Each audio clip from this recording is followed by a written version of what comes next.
সবচাইতে জীবনে পরীক্ষার সম্মুখীন সবচাইতে বেশি হয়েছেন নবীরা। তারপরে নবীদের পরবর্তী অবস্থান যাদের, সিদ্দিকীন যারা, সোহাদা যারা, সালিহিন যারা, আল্লাহওয়ালা যারা, তাদের জীবনে পরীক্ষা বেশি। ইউবতালার রাজুলু আলা হাসাবি দীনি, ব্যক্তির দিনদারি যত বেশি তার জীবনে আল্লাহর পরীক্ষাও তত বেশি।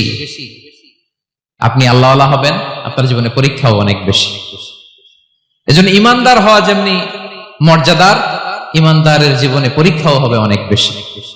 এবং পরীক্ষা যত বড়, খেয়াল রাখতে হবে, মন খারাপ করার কোনো সুযোগ নেই। পরীক্ষা যার জীবনে যত বড়, সেটাতে সফল হতে পারলে ওটার প্রতিদানও বড়। পরীক্ষা যত বড়, এটাতে সাকসেস হইতে পারলে এটার রিওয়ার্ডও তত বড়। বিষ্ণু ইসলাম বলেন, ইযামুল জাযাই মা ইযামিল বালা, বালা যত বড়